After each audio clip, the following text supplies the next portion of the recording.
A partir de agora, programa Rodrigo Carvalho Entrevista. Com som e imagem também pelo canal do YouTube da 98 FM. Salve, salve! Estamos chegando com mais um programa Rodrigo Carvalho Entrevista. Seja muito bem-vindo, você que sempre nos acompanha. Nosso programa vai ao ar às segundas e quartas-feiras, sempre às 7h30 da noite, aqui na 98 FM. E um grande abraço, claro, para nossa amiga, nossa irmã Mary Pichelli, que está nesse momento nos estúdios, coordenando todos os trabalhos. Abraço, loira! Bom trabalho para você aí, enquanto aqui, diretamente dos estúdios da Boa Smart, nós vamos dando sequência nesse nosso projeto em parceria com a 98, claro, com a Boa Smart também. E hoje o nosso assunto é bem interessante. Eu gosto muito de falar disso, a Mary sabe que eu gosto muito de falar disso, de empreendedorismo. A gente quer saber o seguinte: o que é preciso ter, o que é preciso saber, quais são os passos, quais são os níveis, como faz para a gente poder empreender? Você que está aí, de repente, trabalhando como CLT, trabalhando de empregado e tem esse sonho, tem essa vontade de empreender, hoje nós vamos conversar com uma pessoa que tem muita experiência nessa área, apesar da pouca idade, mas ele tem realmente muita experiência, um grande empreendedor, já montou diversas empresas, tem um vasto conhecimento e a gente vai bater um papo com ele sobre esse assunto, conhecer um pouquinho da história dele também. Estou falando do Lucas Antônio, ele que é proprietário da California Bike. Lucas, seja muito bem-vindo, obrigado pela sua participação. Eu que agradeço, Rodrigo, pelo convite. Ô Lucas, vamos começar falando então sobre a sua trajetória. Hoje você é proprietário dessa empresa, né, uma montadora de bicicletas, mas como é que começou a tua carreira empreendendo? Você sempre foi empreendedor? Acredito que sim, né? Já nasci dentro de bicicletaria. Aos 6 anos de idade, meu pai já levava para dentro de uma oficina de bicicleta. Ah, é? Ele fazia a gente trabalhar lá dentro. Eu, os meus irmãos, passou tudo por esse processo.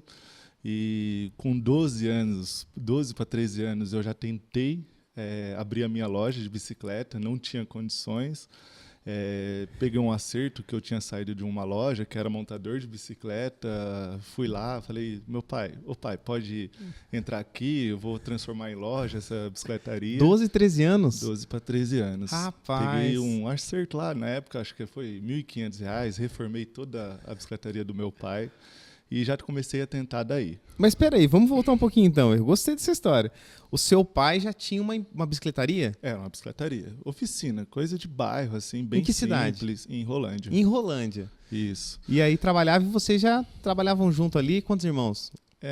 Em 3 irmãos. 3 irmãos. Eu tenho mais 4 irmãs, mas quando eu nasci só morava eu, uma irmã e mais os meus outros 2 irmãos. No caso, os 3 homens, ele já criou no ramo de bicicletas já. Que legal. Fazia 12 anos, ele já chegava em casa. Colocava para trabalhar. Falava assim, amanhã você começa a trabalhar em tal lugar. Fui lá, já conversei com o cara, você vai começar amanhã. Caramba. Essa questão de... Vamos falar disso então já, né? Porque muitas vezes, hoje em dia, a gente escuta algumas pessoas dizerem assim, criança não deve trabalhar, criança não... Claro, o objetivo da criança é estar brincando, estar aprendendo, se desenvolvendo, mas infelizmente nas nossas escolas hoje a gente não tem essa noção, a gente não aprende a empreender, a gente não aprende nem questões básicas de finanças, de como cuidar do dinheiro. Claro que é importante o português, a matemática, a história, a geografia, mas ali eu tenho certeza que você falou aí, com 12 anos você recebeu R$ 1.500, o que eu vou fazer com R$ 1.500? Então isso aí já é uma noção grande, decisão que você vai tomar na questão das finanças, né? E isso faz muita diferença na vida. Você concorda que a criança deve ter essa experiência, mesmo que seja aos poucos? A minha opinião é um pouco polêmica sobre isso. Eu tenho muito preconceito com o exagero do estudo. Acredito que é importante, sim. A minha filha, eu prezo muito por essa questão de estudo, mas eu vejo muito mais jovens preocupados em relação ao estudo, em agradar aos pais ou justificar um sonho que o pai tem sobre o filho do que sobre o próprio sonho. Isso é verdade. Interessante. E aí, então, você com 12, 13 anos começou a trabalhar. E como é que foi essas Eu era primeiras muito experiências? influenciado pelo meu irmão mais velho. Ele sempre teve essa vontade de empreender. Ele mexeu com extintor, mexeu com tudo. E assim, ele era muito a minha referência. Então eu seguia ele, eu conversava com ele. Com 12 anos os meus assuntos já eram sobre isso. Eu trabalhava durante todo o dia lá montando bicicleta, fazendo conserto mecânico numa empresa que chamava Casas das Bicicletas em Rolândia. Era muito antigo lá. Minha mãe trabalhou quando ela era jovem, meu pai ia lá. Meu pai e minha mãe se conheceu lá, inclusive. Olha só. E aí eu saía dessa empresa, ia à noite ainda, ficava lá fazendo um extra, e o meu irmão ia para o fundo. Meu irmão era gerente da loja, e a gente ia para o fundo, e ali eu ficava conversando com ele, eu ouvia os sonhos dele, e aquilo me tocava, me cativava. E foi aí que floresceu tudo essa vontade, todo esse desejo de ter algo. Eu nem sabia que isso era empreender. Hoje que usa muito esse termo, né? Eu só queria ter alguma coisa, fazer. Era muito mais pelo propósito, pela vontade de ser grande do que financeiro, dinheiro e glamour de empreender. Isso é muito interessante. Você falou aí de glamour, né? Que às vezes as pessoas acham que eu quero trabalhar menos, então eu vou montar uma empresa. Tem que contar a verdade, né? Não é assim. Na minha vez, ninguém contou a verdade, né? Mas não tem nada disso. Empreender, dependendo do que você faz, é trabalhar 14, 16 horas por dia, é o final de semana, é você não ter férias, apesar que todo mundo vê, o empresário tal está viajando, mas você está viajando, você não pode se desconectar. Se a empresa estiver rodando, você não está de férias. Você pode estar em outro lugar, mas você vai estar preocupado se os processos estão rodando normalmente. Eu, particularmente, não conheço nenhum empresário que consiga tirar férias de fato. Desligar sem 100%. Se desligar. Não tem como. Se fizer isso, é hora que voltar, provavelmente vai encontrar muita coisa errada, etc. Lógico que tem empresas que já estão muito mais consolidadas do que a minha e talvez permite ao empresário esse privilégio, mas acredito que demora um tempo para conquistar isso daí. Eu acho que é uma parcela mínima, né, dos empresários, porque até a gente tem alguns números que falam assim que 70% dos empregos são gerados por pequenas e médias empresas, né? Isso no Brasil inteiro. E essa empresa que o cara se torna mais do que um empresário, um empreendedor, ele vai se tornar um investidor, porque ele só vai saber dos números, dos resultados. Cara, é uma parcela pequena, né, das empresas que a gente tem no Brasil, realmente. Você falou disso, de férias e tal. Tem um escritor, um filósofo, enfim, ele chama Domênico De Masi. Eu gostei tanto do que ele disse, uma vez eu li sobre ele, que eu guardei o nome, eu guardei o que ele disse, e ele tem uma teoria que se chama ócio criativo. E essa teoria diz o seguinte, que o seu lazer, o seu estudo e o seu trabalho precisam ser a mesma coisa para você ser feliz. Então, mas eu falei, mas lazer, trabalho, não tem nada a ver uma coisa com a outra. Lazer é lazer, trabalho é trabalho, estudo é estudo. Não. O que ele explica? Que quando você está na praia, e aí, no caso, você trabalha com bicicleta, né? Aí você está na praia, você vê um menino andando de bicicleta, ele faz um movimento diferente, ou a areia suja a bicicleta ali, você fala, cara, olha que legal, uma ideia boa para eu colocar lá na minha empresa. Então, você está no seu lazer, você está descansando, mas aí você está trabalhando também.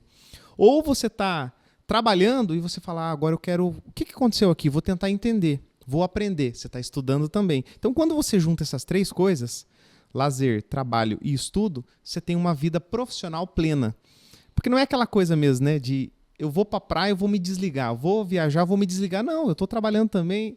E eu pelo menos, sou assim, né? Onde eu tô tentando pensar em algo com relação ao empreendedorismo, com relação à minha empresa. E acho que isso que o empreendedor precisa ter. Concorda? Muito, muito. Faz muito sentido isso, porque, por exemplo, eu não tenho facilidade para estudar. Se você me der um tema para estudar, eu dificilmente vou conseguir. Mas eu estou o tempo todo estudando sobre a empresa, sobre marca, sobre marketing, sobre produção, sobre tudo. E não intencionalmente. Mas hoje o meu algoritmo de Instagram só me entrega conteúdo sobre gestão, sobre processos, sobre outras coisas relacionadas à empresa. Quando eu vou para casa, né? Eu moro em outra cidade. São 40 minutos no trânsito. Eu não ouço música, eu ouço algum podcast, alguma palestra, alguma orientação sobre algum tema que na hora eu tenho uma dor maior, uma demanda maior. Então, o tempo todo eu estou estudando. Eu estou dentro de um restaurante. Eu não consigo ficar parado, eu estou olhando como é que os garçons se comportam, como é que é o processo, quando ele anota o pedido numa comanda, num celular, se é o mesmo, se o garçom que anota o pedido é o que traz. Então, a gente fica tentando entender processos. E eu adoro, por exemplo, ir no McDonald's e ficar ali, perto de onde saem os pedidos, que você fica analisando assim, eu coloquei o pedido, já saiu numa tela lá dentro, eles já estão fazendo tudo, e aquilo lá você vai olhando e você vai pegando como referência. E não é só no seu segmento que você pode tirar insights. Então, eu sou no segmento de bicicleta, que é esporte, lazer, mas você vai num restaurante, num fast food, você tira muito aprendizado. E quando você tem amigos que têm empresas de confecção e tudo mais, eu gosto muito de conversar, porque cada um vai te dando uma ideia ali e aquele estalo te dá um insight para você resolver, de repente, problemas que num curso de faculdade você não teria. Você falou um negócio que eu achei legal, porque só contando um bastidor aqui, até para o pessoal que está nos acompanhando. O Lucas eu conheço já de algum tempo, a gente já teve várias parcerias, né? E aí eu falei, eu vou chamar o Lucas para dar uma entrevista, para participar do programa Rodrigo Carvalho Entrevista no 98. Eu falei, mas não vou mandar uma mensagem para ele, quer participar? Eu vou lá falar com ele pessoalmente, né? E aí fui, e o Lucas estava ali, estava ocupado, estava trabalhando, e eu fui e sentei na escadinha ali para descer para a produção. E eu fiz exatamente o que você falou. Eu fiquei reparando como que estavam chegando aqueles materiais, o pessoal montando, outro fazendo outro processo, e pintura e não sei o quê. Só aquela ida até a tua fábrica, para mim já valeu o dia. Eu já voltei motivado, voltei animado, falei, cara, eu preciso organizar minha empresa, eu preciso fazer isso, fazer aquilo. Então, realmente, o empreendedor, ele se motiva com outros empreendedores. E é por isso que nós estamos aqui para contar a tua história. E como é que foi para você para começar, Lucas?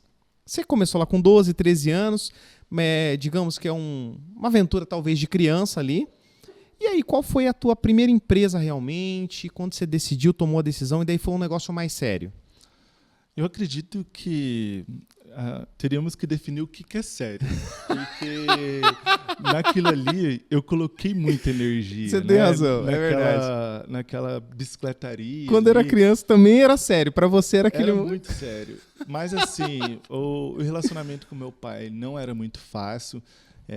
Ele queria a bicicletaria do jeito dele, suja, tudo desorganizada, aquele negócio. E eu tentei dar uma roupagem diferente. É um sonho de trabalhar com o pai, etc. Não deu certo. Eu saí deu 45 dias, eu abandonei tudo, perdi o dinheiro que eu tinha colocado lá dentro. A minha mãe ficou muito revoltada com meu pai, mas passou. Aí meu irmão já tinha loja nessa época, trabalhei com ele, tentei a vida em São Paulo, aí voltei. Você foi para São Paulo também? Fui para São Paulo. No mesmo ramo? Não, no ramo de padaria. Padaria? Fui morar na casa de uma tia, aventura. Mas aquilo ali foi uma escola para mim. São Paulo é uma dinâmica de vida totalmente diferente. Mas também acabei voltando, saudade de casa, dos pais, dos irmãos. E com 16 anos eu tentei de novo. Aí eu peguei, sem dinheiro. O meu irmão já vendia bem em e-commerce. Na época o Mercado Livre estava começando, estou falando aí perto de 2010. E peguei, falei para o meu irmão assim, eu posso fazer um pedido no seu CNPJ de uma mercadoria para eu montar umas bags para mim? Eu vou abrir um canal no Mercado Livre e vou tentar vender. E meu irmão, acho que ele é mais louco do que eu, ele aceitou. E ele colocou um pedido lá no prazo, eu abri um CNPJ no nome da minha mãe, na época. Aí porque você tinha 16 anos? Não 16 anos. E aí, só que assim, sem instrução nenhuma. O Santander abriu lá, na época, acho que 3 mil de cheque especial. Eu peguei os 3 mil, comprei mercadoria, fui tentando trabalhar. E foi indo, assim. E comecei a trabalhar, mas... Mas isso era uma venda ainda online? Você montava na sua casa? Montava em casa. A minha mãe ficava doida. Meu quarto virou uma oficina. Então eu tirei todas as roupas do guarda-roupa, eu coloquei as peças lá no guarda-roupa assim, e começou a quebrar o guarda-roupa, tudo. Comprei ferramenta. Esses 3 mil que eu usei lá do cheque especial na época, comprei ferramenta, tentei de tudo. E antes disso, essa foi a terceira tentativa. Eu falei da primeira com meu pai, e teve uma segunda que eu enchi o saco do meu irmão sempre no meio disso. Ele trabalhava numa distribuidora em Londrina e tinha um rapaz vendendo uma bicicletaria. Tinha um rapaz vendendo uma bicicletaria em Rolândia, e na época eu acho que ia ser 10 cheques de R$400, alguma coisa, era um dinheiro até relevante naquele momento. E eu fiquei na cabeça do meu irmão, até que nós decidimos comprar. Ele ficava lá de Londrina me ajudando, enquanto ele trabalhava nessa outra distribuidora, e eu, em Rolândia, com 15 anos, nessa época eu tinha 15 anos, tentando fazer uma loja crescer, e foi fazendo. Loja física mesmo ali? Era uma loja física. Era bicicletaria, né? Tinha a parte de venda de loja e tinha a parte de mecânica, oficina, eu fazia tudo ali, só que não tinha maturidade. Por mais que comecei muito cedo, não tinha maturidade para sustentar aquilo. E aí, então, você decidiu montar, você começou a vender online, e o online foi legal? Foi legal também, mas não... Porque você comprava as peças, montava a bike e vendia a bike completa ali. Isso, na internet. Mas não dei continuidade também, porque quando eu fiz 17 anos, comecei a namorar bem cedo, e aí aquilo ali era não tinha estabilidade, tinha muito medo, né? A mãe da minha filha, quando eu comecei a namorar ela, já veio de uma família mais estruturada, daí pesou um pouco a responsabilidade de você tentar, sabe, arriscar, porque quando você não tem nada, né, daí você vai, como é que você tira uma mulher da casa dos pais, que tem uma estrutura, e você vai levar num algo que não tem estabilidade nenhuma? Isso pesou um pouco, eu resolvi parar e fui trabalhar em lojas em Londrina, lá de bicicleta. Ah, você foi trabalhar como empregado, assim? Fui trabalhar como empregado, isso. Entendi. Qual foi a tua volta daí para o empreendedorismo?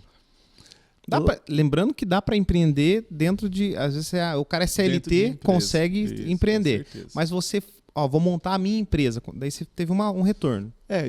Aí eu entrei nessa distribuidora lá em Londrina, era uma fábrica de aro, e lá sim eu empreendi lá, porque na época essa empresa estava muito dificuldade financeira, estava assim, prestes a quebrar. O meu irmão passou por uma crise muito forte na loja, ele acabou fechando essa loja, e ele voltou também. Então, estava eu e ele trabalhando dentro dessa fábrica de aro e distribuidora de peças em Londrina, e o mercado dessa empresa era exclusivamente aro de bicicleta, né? Então, fabricava aro, e só que não estava conseguindo mais ter resultado, não estava conseguindo ter margem, a empresa estava quebrando. E aí meu irmão entrou com o conhecimento dele de bicicleta, eu junto com o que eu conhecia, e nós dois criamos um setor de bicicleta dentro da empresa. Então, nós éramos vendedores, porém nós tínhamos liberdade para comprar. Então, ele comprava, conversava comigo, eu ia lá, tirava as fotos, aprendi a tirar foto na época. O proprietário da empresa tinha uma câmera legal, assim, eu tirei, como eu aprendi a mexer no Photoshop, aí fui para o Corel, comecei a fazer encartes na época. Cara, eu tô falando de 2013, assim, e-mail marketing era muito forte, e existia pouco ainda, e eu comecei a criar tudo aquilo, pegava os e-mails da empresa, disparava para todos os clientes, e isso começou a refletir em resultado de venda. Para a empresa e para vocês. Mais para mim e para o meu irmão, porque os outros vendedores não acreditavam. Porque, assim, quando você vai começar um projeto dentro de uma empresa, e hoje eu sofro isso com próprios funcionários, é muita resistência. Ninguém está disposto a sair da zona de conforto. Está vendo que aquilo não está dando certo, mas é uma zona, tá parado, e aquela inércia para você tirar essa pessoa desse lugar e colocar e testar algo novo, não vai. É muito difícil. E nisso, eu e meu irmão empreendemos lá dentro, colhemos os resultados disso e criamos o setor de bicicleta dentro dessa empresa. Aí a empresa ganhou um fôlego, ficou mais um ano, porém o proprietário continuou cometendo os mesmos erros e, por mais que recebeu aquele fôlego, no final de 2014 ele acabou fechando a empresa. Cada vendedor, cada funcionário ali estava no mercado de bicicleta por um acaso. O nosso sangue era bicicletas, não tinha como sair daquilo. Nós saímos com uma mão na frente, porque a empresa faliu, não pagou os nossos acertos até o dia de hoje. Pegamos, falamos assim, né? A gente tem uma carteira, na época essa empresa faturava 600 mil por mês, e a gente pegou toda aquela carteira de clientes e falou assim, cara, a gente tem que fazer alguma coisa com isso aqui. E eu sempre fui muito bom de criar relacionamentos. Então, eu pegava meu telefone, era televendas na época, eu conversava, e quando o cliente ouvia que era cliente que podia me agregar alguma coisa de conhecimento, era grande, não pela vaidade, não pelo interesse, mas assim, aquele negócio de você tentar absorver algo daquele empresário. Eu ficava horas no telefone com ele, e tinha um cliente do Rio Grande do Sul, que hoje ele está entre as 5 maiores empresas de bicicleta. Eu ficava horas com ele no telefone, mas ele nunca colocou um pedido. Nunca colocou um pedido. Ele falava assim, Lucas, não tem como colocar pedido. Seu preço é assim, eu tenho esse preço. Mas eu ficava lá horas, e como ficava assim com vários outros clientes. E eu ficava horas com ele no telefone, ele era muito forte, ele era o segundo mais forte do Rio Grande do Sul. E quando essa empresa fechou, eu fiz contato. Liguei para ele, falei assim, o nome dele era Eduardo. Falei, Eduardo, a empresa que fechou, faliu, eu estou com a carteira aqui de clientes, você vende no Rio Grande do Sul e um pouquinho de Santa Catarina. Deixa o Paraná para cima, deixa nós abrirmos clientes para você e levar a venda aí para você. Ele falou, louco, mas e aí, como é que faz, não sei o quê. E aí, ele falou, eu vou pedir para o meu gerente comercial entrar em contato com você. E, para não alongar tanto, ele entrou em contato e pagou uma viagem para mim e para o meu irmão. Foi a primeira vez que eu andei de avião. Fomos para o Rio Grande do Sul e mostramos para ele, que nós temos o caminho para fazer isso, isso e isso. Ele trabalhava com um segmento muito específico de bicicleta e ele tinha muita resistência para ir para um outro lugar que nós falávamos para ele, né? E aí ele falou assim, mas quanto que vocês colocam de venda? Aí o meu irmão falou assim, no primeiro mês a gente já coloca 250 mil de venda para você, né? Aí ele falou, coloca mesmo? Eu falei, mas você tem que comprar isso e isso. Tipo, nós demos todo aquele projeto de bicicletas na mão dele. E ele falou, beleza, vamos lá. E transportadora, a gente desenvolve transportadora para atender o Brasil todo. E nós fizemos tudo isso, mas acredito que eles achou que nós estávamos um pouco emocionados, que os números não iam acontecer. No primeiro... Aí a loucura, né? Os 3 casados, eu e meu irmão praticamente desempregado, tentando montar uma representação de bicicleta. E o meu outro irmão, que era o único que estava estável, trabalhava na Romeira na época como vendedor. Fomos até ele e falamos assim, sai, que a gente vai montar uma representação de bicicleta. Pode sair que é certeza que vai dar certo. Hoje, olhando, é muita loucura. Mas, assim, os dois desempregados vai no único que está empregado e fala, pode sair, vem porque nós precisamos trabalhar. É muito cliente para 2 da conta e vem aqui que a gente vai fazer bem. Aí, no primeiro mês de venda, nós já colocamos 300 mil de venda. Caramba, deu certo. Não deu, porque, assim... Aí começa já tive muitos aprendizados lá, das tentativas de tentar sozinho. Tive os aprendizados essa empresa foi muito maior do que uma faculdade para mim, essa empresa que quebrou, porque nós víamos muita coisa, tentava, porque gostava muito da empresa. E aí esse foi um outro aprendizado que foi assim, achou que nós estávamos blefando ou que nós não iríamos entregar. Quando a gente colocou a venda lá, por maior que ele fosse, ele não teve estrutura para suportar essa venda. E aí a gente começou a ter muito problema com os clientes, porque os clientes já vinham de problemas da empresa anterior, eram os mesmos clientes ali, e o argumento com os clientes era muito sobre isso, assim, olha, era uma nova empresa. Agora vai mudar. Agora vai mudar. E aí, quando chega a hora, a empresa não entrega o produto no prazo, e uma série de problemas que aí a gente começou a enfrentar ali no ano de 2015. Ó, a gente tá com 25 minutos de entrevista, a gente tem mais 5 minutos, o papo aqui poderia ir longe. Aí você monta, então, a California Bike, que hoje está presente ali em Califórnia, está na saída de Califórnia para Apucarana. E eu queria que você contasse um pouquinho dessa experiência na California Bike, pegando o período de pandemia e o atual mercado. Em 2016, a representação já não estava dando tão certo, eu estava bem desmotivado. Foi a primeira vez que eu tentei sair do mercado de bike, fui para uma empresa de laboratório trabalhar como vendedor, mas fiquei 1 mês lá e acabou que a empresa desligou todo o comercial e eu saí. Aí eu fiquei bem baqueado, assim, bem preocupado, porque eu não queria voltar para a representação, apesar que eu nunca saí, mas eu não queria estar só com a representação. E aí, na época, eu era casado com a mãe da minha filha, o pai dela liga e fala assim, olha, não está dando certo aí, vem para a Califórnia aqui, vocês moram aqui na casinha no fundo do barracão e vocês tentam montar uma loja aqui. E foi isso. Começamos uma lojinha pequena ali, de 40 metros quadrados. Eu lembro dessa loja quando abriu. California Bike. Exatamente. Era California Bike Shop na época. Depois a gente foi passando por reposicionamento e virou California Bike.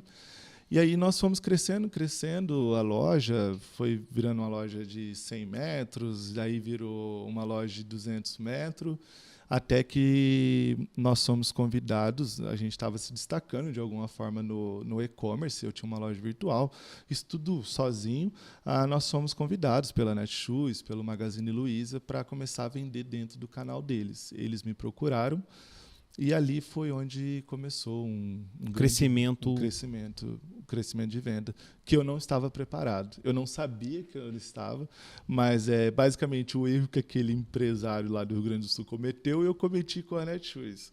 Em 2018, abri o canal, chegou na Black Friday daquele ano, o assessor lá me falou, você está preparado para aguentar as vendas, né, da Black Friday? Eu falei, o ano passado foi meio caô isso aí, não vendeu nada. E eu vendia perto de 100, 150 bicicletas naquela Black. Por mês? Por mês, eu já estava vendendo esse volume. Aí, naquele mês de novembro, na Black Friday daquele ano, eu vendi 1.300 bicicletas. 10 vezes mais. 10 vezes mais em 2 semanas.